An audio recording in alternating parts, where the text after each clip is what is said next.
Bonjour Bernard Swarcigny. Bonjour, Est-ce que vous pouvez vous présenter, Bernard Swarcigny? Bernard Swarcigny, je suis préfet honoraire et j'ai dirigé la direction centrale du renseignement intérieur après avoir exercé une mission assez large au sein de la direction centrale des renseignements généraux où j'ai gravi à peu près tous les postes. Et ensuite, j'ai basculé dans le privé en tant que consultant. Cette interview, Bernard Swarcigny, je l'intitulerai Paris, nid d'espions. Paris est le titre de la capitale mondiale de l'espionnage. Près de 20 000 agents secrets, français et étrangers, y grouilleraient. Pourquoi notre capitale est-elle autant privilégiée? D'une part, Paris peut être un nid d'espions, mais ce n'est pas la seule capitale à l'être. Moi, j'opterais de façon historique sur Vienne. D'autres centres névralgiques comme Bruxelles ou Strasbourg, où se trouve le siège de nos institutions européennes, et d'autres capitales, bien sûr. Paris est le siège de nos institutions avec de fortes représentations diplomatiques et également des consulats sur le reste du territoire national. Tous les pays sont bien sûr représentés. C'est aussi une capitale touristique avec un attrait très fort. Donc, ce territoire peut servir de lieu de passage pour des espions, peut servir d'hébergement pour des réseaux dormants, peut servir également d'un simple rendez-vous géographique pour traiter une source humaine recrutée ailleurs. Voilà pourquoi on peut qualifier Paris de nid d'espions, mais ce n'est pas la seule ville. Quelles sont les principales puissances qui nous espionnent? Mais tout le monde espionne tout le monde. Le recueil du renseignement offensif, qu'il soit stratégique ou d'autre nature, économique, politique, militaire, a toujours fait partie du nerf de la guerre. Nous n'avons que des amis, mais chacun défend ses intérêts nationaux et régaliens. À partir de là, on peut coopérer de façon très efficace avec un service frère dans le cadre de la lutte antiterroriste, mais on peut se faire tout naturellement piller par le même ami, parce que les intérêts seront différents sur un plan économique, défense des outils de travail, certains pôles scientifiques, techniques très pointus, et puis également l'emploi. Est-ce que vous estimez qu'il y a une recrudescence d'espionnage en provenance de Chine, de Russie, Je dirais de façon générale que depuis la chute du mur de Berlin, ce que l'on appelle les résidences, c'est-à-dire les gens qui comportent sous couverture des espions auprès des ambassades, a fortement augmenté et c'est une constatation européenne. Deuxièmement, après la guerre froide, nous sommes rentrés dans de nouveaux types d'activités. Il y avait auparavant la recherche de renseignements plutôt militaires, technologiques, scientifiques, de façon offensive bien sûr, mais on est rentré maintenant dans des sphères d'influence politique. On veut savoir comment l'Europe peut se positionner face à des problèmes politiques, économiques, militaires. Donc le souci, et dans ce domaine-là c'est traditionnel, c'est l'anticipation pour éclairer la prise de position, la prise de décision de nos dirigeants. Et chaque pays fait la même chose. C'est dans la culture des services de renseignement et sécurité.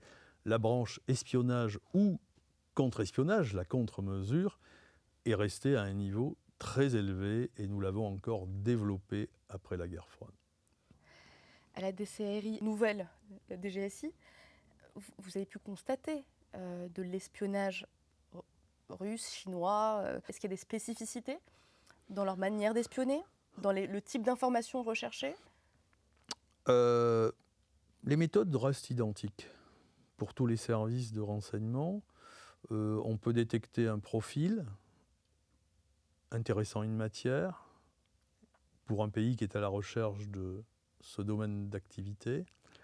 On peut détecter une vulnérabilité, ça peut être un problème de carrière, considération, d'argent, de relations féminines ou masculines, de problèmes d'ego,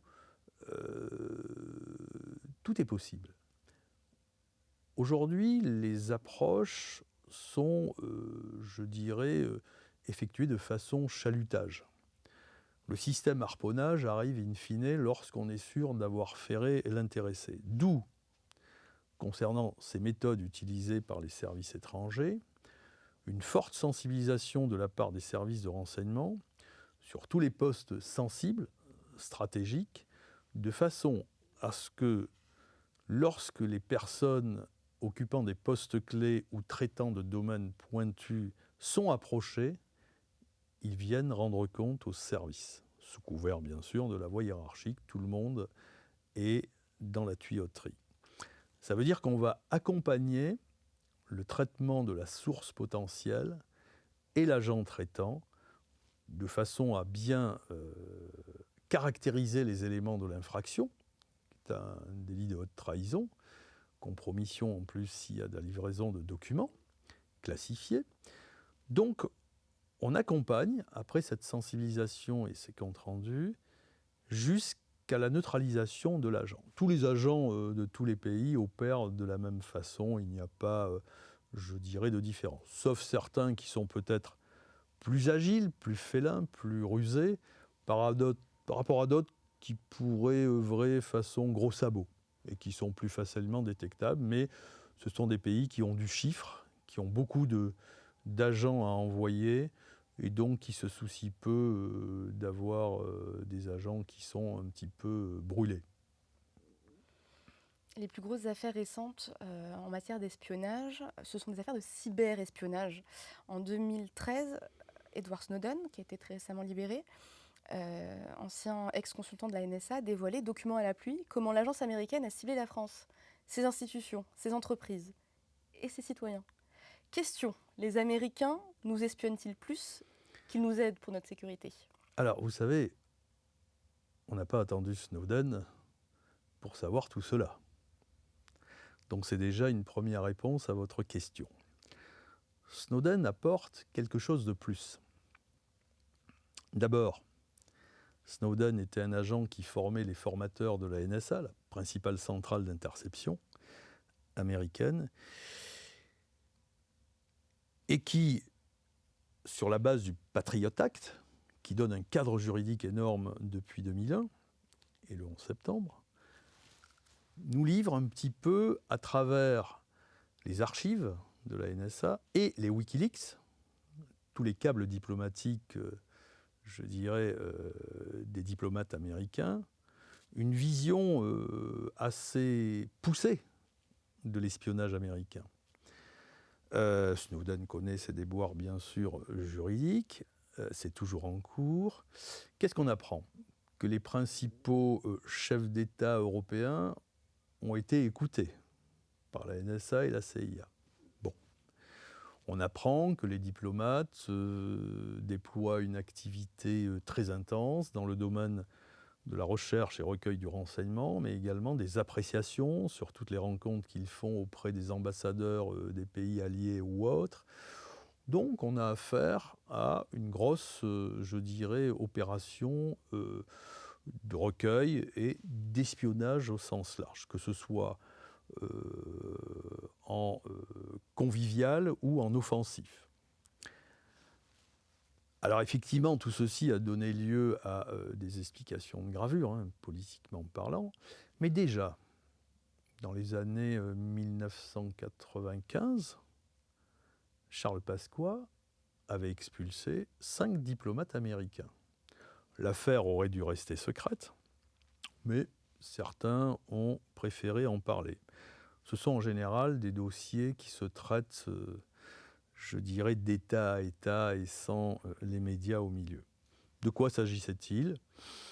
De gens un peu trop curieux qui s'intéressaient à des conseillers auprès de Matignon sur des sujets sensibles et ainsi de suite. Les gens ont rendu compte, la méthode de sensibilisation a payé, il y a eu des expulsions d'agents américains. Alors bien sûr, tout ceci entraîne des conséquences, on s'inscrit en faux et autres, mais ça fait partie du jeu, pas vu, pas pris, vu, pris, une gifle. Aujourd'hui, que les Américains espionnent l'Europe, oui, on a eu également des ordinateurs de Bercy ou de l'Élysée qui ont pu être un peu surveillés, on va dire, au moment où la présidence européenne doit échoir à la France. Il était bon de connaître un petit peu les intentions de ce pays, dans le contexte, je dirais, d'une coopération plus globale, autant économique ou autre. Et dans un contexte, bien sûr, de conflit toujours sous-jacent, puisque l'arc de crise est tellement large qu'on veut toujours savoir ce que pense le copain et les alliés. Donc c'est pas tout nouveau tout ça. Mais à la question, est-ce qu'ils nous espionnent plus qu'ils nous aident en matière de sécurité? Qu'est-ce que vous répondrez? Les Américains restent le premier partenaire dans le cadre de la lutte antiterroriste. C'est un fait indéniable. Ils ont des moyens que l'on partage avec la communauté française du renseignement, donc ce sont des complices, des co-auteurs, des alliés. Maintenant, à côté, qu'ils aient un penchant à défendre leurs intérêts, oui, on l'a vu de cas récents, par exemple, l'affaire des sous-marins Nautilus vendus à l'Australie, qui ensuite reviennent à l'envoyeur, moyennant le paiement d'un dédit, parce que l'Australie va préférer, après coup, de choisir les sous-marins américains. Bon, il se trouve que l'Australie se situe dans un endroit géographique où la menace asiatique est très forte, et nous, on ne peut pas dire que l'on ait une présence très forte. Donc entre les deux, le choix a été vite fait. Huawei, l'opérateur chinois, qui avait voulu s'implanter en France, qui avait déjà eu un choix favorable en Angleterre, s'est vu rétorquer sous la pression américaine, GAFAM et autres, une impossibilité de travailler sur Brest-Lillon, Toulouse, le pôle aéronautique, et Paris, bien sûr, le siège des institutions. Donc, tout ceci a été voué, je dirais, à un échec. Et Huawei s'est retiré tout en créant une usine dans l'est de la France de production de téléphones portables. Huawei avait un avantage, c'est qu'ils étaient performants, puisqu'ils avaient 1 an d'avance sur la 5G. Et il fallait trouver un petit délai pour rattraper ce temps de retard. C'est fait. Vous parlez du 11 septembre. Quid de la coopération entre les différents services de renseignement américains, français, plus globalement européens depuis ce 11 septembre? Alors, tout d'abord, sur la coopération antiterroriste, il ne peut y avoir de service de renseignement européen. C'est le traité de Lisbonne qui réserve ça à la souveraineté de chaque État.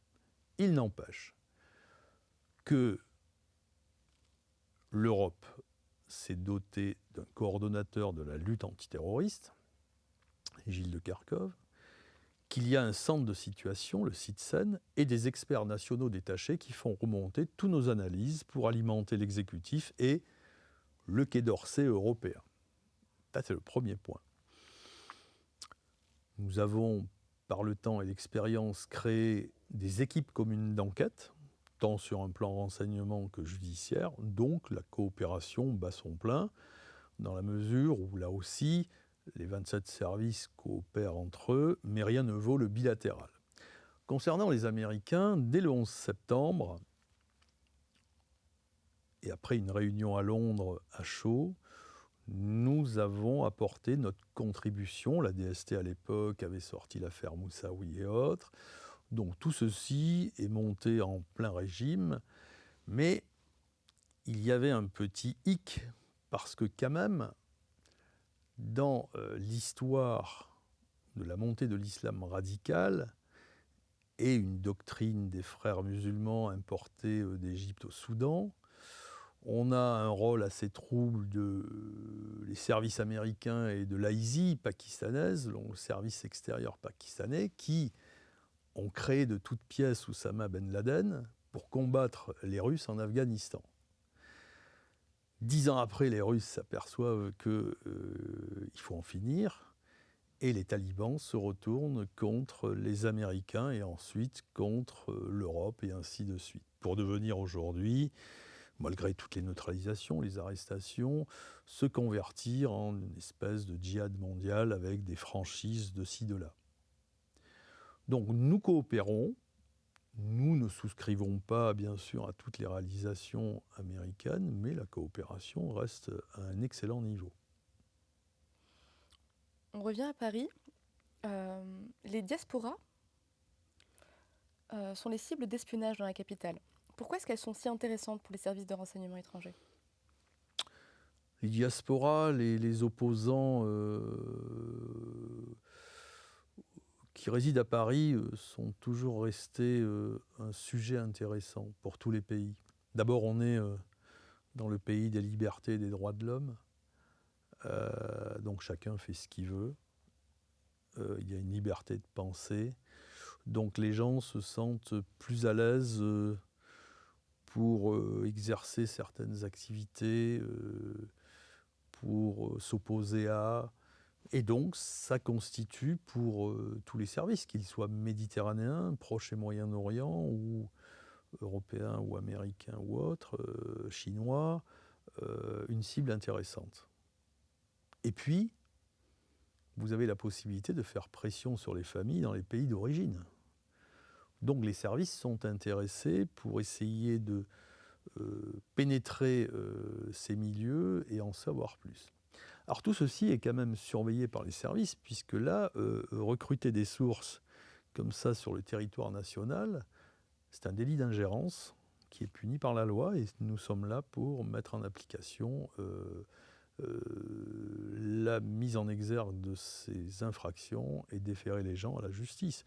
C'est un petit peu le cas des pseudo-services de police clandestins chinois qui opèrent ici et là et qui surveillent les opposants, mais en dehors de toute autorisation. Et donc là aussi, chaque fois qu'il y a un problème, c'est la justice qui gère. Vous parlez des recrutements de sources par les puissances étrangères. C'est quoi le profil privilégié ? C'est quoi une bonne source ? Quel métier, quelle fonction, quel profil ? Je dirais qu'il n'y a pas de règle en la matière. Ça peut être un homme, une femme, suivant le poste occupé. Moi, je préférerais recruter celui qui photocopie ou celle tous les documents, ou la femme de ménage qui récupère tous les documents si il n'y a pas de broyeur, conformément aux instructions et autres. Tout est possible. Ça peut être un ingénieur nucléaire, ça peut être quelqu'un qui a accès à de la documentation très sensible, tactique, militaire, ou dans la recherche, puisque là aussi on est dans un domaine très ouvert où les chercheurs ne sont pas du tout dans cette ambiance sécuritaire, donc sont assez ouverts. Tout est possible, mais tout dépend aussi du plan national de renseignement attribué au service par chaque État. Qu'est-ce qu'on doit rechercher ? Et après, c'est au service à trouver les profils. Quid des journalistes ? Les journalistes sont une profession un petit peu à part. Un service de renseignement doit aller chercher ce qu'il souhaite avoir. Un journaliste, on va plutôt lui apporter, je dirais, en fonction de différentes causes, des éléments, et puis ensuite, ça va faire le buzz. Des journalistes qui partent à l'étranger ou qui vont sur des théâtres d'opération restent pour les services extérieurs ou les services militaires des gens intéressants à débriefer. C'est évident. Maintenant, chaque journaliste a sa clause de conscience indépendante, il coopère s'il veut pas, c'est pas un problème. Aujourd'hui, les journalistes, on l'a vu, ça a alimenté un petit peu la chronique, qui s'intéressent au secret défense et autres, peuvent rouler sur la ligne jaune continue, mais s'ils franchissent, il y a un rappel à la loi malgré le principe de secret des sources, puisque un journaliste peut être manipulé aussi par une puissance étrangère. La vulnérabilité existe en ce domaine. Il faut le démontrer, bien sûr. Les spécialistes du renseignement expliquent qu'il y aurait 4 motivations principales pour que Madame Michu devienne espionne. Première motivation, l'argent. Deuxième, l'idéologie. Troisième, l'ego. Quatrième, la compromission. Qu'est-ce que vous en pensez? Oui, ce sont les vieux mécanismes qui sont utilisés par tous les services. Il y a un côté patriotique aussi que vous avez oublié, qui est quand même quelque chose d'important, travailler pour le drapeau, ou ne plus être d'accord avec son pays d'origine et défecter et donc passer de l'autre côté. Clause de conscience, bien sûr. Les différentes affaires connues dans le monde du contre-espionnage se réfèrent à tous ces éléments. C'est évident. Besoin d'argent, quelqu'un qui sort beaucoup, qui vit au-dessus de ses moyens, qui est addict au jeu, why not? Vous allez être sur le point d'être promu dans le cadre d'un avancement, d'une carrière au sein de votre organisme. Et puis patatras, c'est quelqu'un de l'extérieur qui vient, qui vous pique le poste. Ça veut dire que votre horizon va se boucher sur les 10 années à venir. Et là, on vous étudie, on a votre profil et on vient vous voir. Et on est d'accord avec vous sur le fait qu'on vous a empêché de prendre le poste, mais que vous pouvez rendre service autrement. Voilà, tous ces cas sont d'une banalité déconcertante, mais c'est la nature humaine, c'est des ressorts psychologiques. Et ça, on n'y peut rien, c'est du cas par cas. Le bon vieux compromat soviétique, il fonctionne toujours? Alors là, on tombe, je dirais, sur un savoir-faire, je dirais, qui remonte à des temps assez historiques de la guerre froide. Oui, les services russes et le compromat savent vous amener dans des pièges grossiers dont il est très difficile de sortir, mais ce ne sont pas les seuls à faire ça. D'autres le font plus finement, mais ils le font pareil. Et des services très pointus. Si vous voulez, quand vous arrivez dans un hôtel à l'étranger, il est certain qu'il vaut mieux éviter de laisser votre ordinateur dans le coffre. Deuxièmement, évitez de vous servir de Wi-Fi de l'hôtel, c'est la base même. Quand vous partez avec, vous travaillez pour une entreprise un peu pointue qui travaille pour le militaire, l'industrie de défense ou autre, vous amenez un ordi, puis vous gardez une vide. Vous faites preuve d'hygiène informatique et vous avez une clé USB avec uniquement le dossier que vous devez traiter et la clé, vous la gardez sur vous. Maintenant, si vous faites des rencontres le soir au bar de l'hôtel et tout, bon, attention, c'est le début du commencement. Lorsqu'il est question d'espionnage, les ambassades et autres diplomates sont dans le viseur, pourraient être dans le viseur de la DGSI. En 2018, Benoît Kennedy, haut fonctionnaire et président de l'association d'amitié franco-coréenne, est mis en examen et suspendu de ses fonctions parce que soupçonné d'être un agent au service de Pyongyang. Ma question est la suivante. Quelle est la limite entre diplomatie et espionnage? J'en ajouterai une, puisqu'il y a loin de la coupe aux lèvres, c'est l'agent d'influence. C'est-à-dire que entre l'espionnage traditionnel, ça veut dire que vous remettez un document du service dans lequel vous travaillez qui est classifié à une puissance étrangère. Ça, c'est un problème. La diplomatie, ce sont des échanges ouverts, de gré à gré, où ensuite les services diplomatiques font des notes qui remontent au ministère de tutelle. Au milieu, vous avez la connaissance de certains intermédiaires qui restent passionnés par leur histoire, leur culture ou la culture du pays qu'ils traitent. Et donc là, vous pouvez facilement basculer en tant qu'agent d'influence et être utilisé comme un lobby pour faire passer des idées, des textes, préparer, je dirais, des éléments de langage pour les notes de votre pays ou autre. Donc, dans la gamme, il y a le côté brut, classique, compromission et trahison, comme remise de secrets militaires, comme des choses beaucoup plus fines. Quand et je vous disais une limina litis, le côté politique a pris de plus en plus d'importance. Anna Chapman, agent du FSB, se fait dénoncer par une rivalité interne au sein des services russes. Au bout de 10 ans d'exercice, je dirais, légende traditionnelle agent dormant aux USA, quand elle prend du service et elle commence à intégrer des think tanks politiques.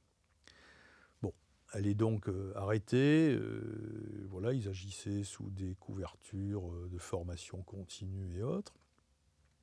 Et ensuite, elle sera échangée et elle deviendra une héroïne au sein de son pays. Tout ça pour dire que tous les domaines restent bons. Pardon. Tous les domaines restent bons et le politique est quelque chose de nouveau. Et c'est pour ça qu'on voit certains services étrangers s'introduire dans des campagnes politiques, piquer des mails des candidats, rajouter des faux et les reverser 2 jours avant l'élection, ce qui est impossible à vérifier de façon matérielle. Donc on est dans des domaines nouveaux d'influence, d'infiltration, de déstabilisation, et les agents que vous pouvez côtoyer dans ce monde-là restent des profils très intéressants. Mais ça, c'est tout à fait nouveau. En France, c'est la DGSI qui est en charge du contre-espionnage. 2 services, plusieurs services. Sur le territoire national, la DGSI a un décret, je dirais, de création. Elle succède à la DCRI et à l'ancienne direction de la surveillance du territoire, qui, à l'après-guerre, se voit consacrée par tout l'état d'esprit britannique qui a formé les services français, à la mission d'espionnage. Et de contre-espionnage, bien sûr. La direction du renseignement et de la sécurité défense exerce également la même mission dans les milieux militaires et les milieux de la défense, avec toutes les entreprises. La DGSE va exercer également cette mission à l'étranger, mais va recueillir également de façon offensive du renseignement opérationnel. Donc on a plusieurs services qui s'en occupent, mais la meilleure méthode reste la sensibilisation accrue de tous les personnels ayant des postes stratégiques pour que, à chaque fois qu'ils font l'objet d'une approche, ils puissent rendre compte. Sachant qu'on peut miser sur vous, vous êtes par exemple en poste attaché culturel à l'ambassade de France à Londres, vous allez côtoyer des gens qui vont vous suivre tout au long de votre carrière, car vous allez prendre du galon, développer une carrière de plus en plus intéressante et parfois sous couverture. Et donc, à un moment donné de votre carrière, 10 ans après, la même personne viendra vous retrouver, comme par hasard, et nouer des relations un peu plus amicales, se rappelant le bon vieux temps. C'est un travail de très très longue haleine, mais qui reste basé sur la relation humaine. La France est épiée, mais la France épie tout autant. C'est ce que je comprends. Alors la France est épiée parce que c'est un grand pays, mais elle épie aussi parce que nous avons des services de renseignement performants, ce qui est tout à fait logique. Donc ce que l'on n'a pas, on va le recueillir à l'extérieur. Comment, selon vous, cette guerre de l'ombre va-t-elle évoluer dans les prochaines années ? Est-ce qu'elle va gagner en importance ? Cette guerre du renseignement, elle a déjà évolué. Bon, rien ne vaut l'aspect humain, bien sûr, mais on opte davantage vers une orientation technologique de haut niveau. On voit bien, le militaire intervient sur un théâtre d'opérations extérieures informatisé. Le fantassin est un félin équipé en informatique et autres. Donc une cyberattaque peut neutraliser tout un théâtre d'opérations.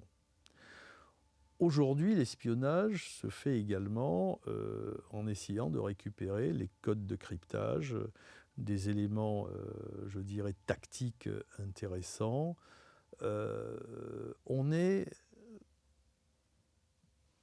en train de préparer aussi la guerre spatiale, comme vous le savez. avec un commandement spécial dédié au sein de l'armée de l'air. Mais ça veut dire qu'aujourd'hui, les méthodes d'espionnage ont évolué.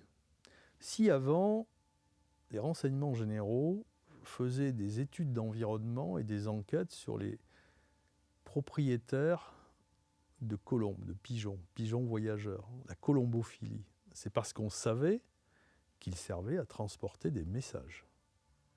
Aujourd'hui, il en reste encore au Mont Valérien, au cas où, mais ce domaine a largement évolué. On intercepte des mails, on intercepte des communications radio, satellitaires, et on intercepte bien sûr des communications de portables et autres. Donc ça veut dire que le domaine a largement évolué. Qu'est-ce qui intéresse? Le contenu, ce n'est pas le support. Le support, lui, il évolue. Le contenu reste toujours intéressant. J'ai une dernière question. Oui.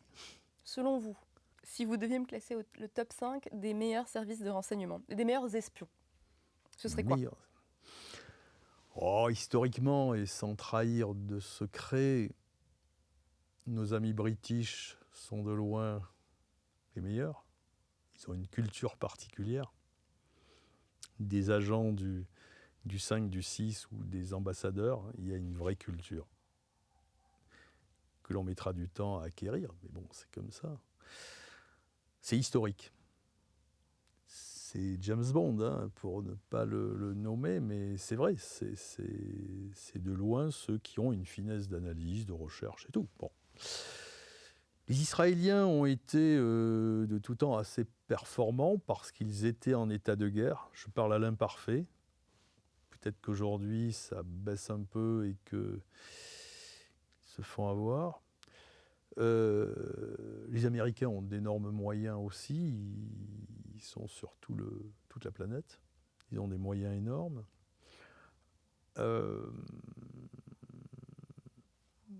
Les Russes restent toujours aussi intrusifs, les Chinois aussi, mais les Français, avec leur quille de rouge, la baguette de pain qui dépasse et leurs poireaux, ils ne restent pas mauvais non plus.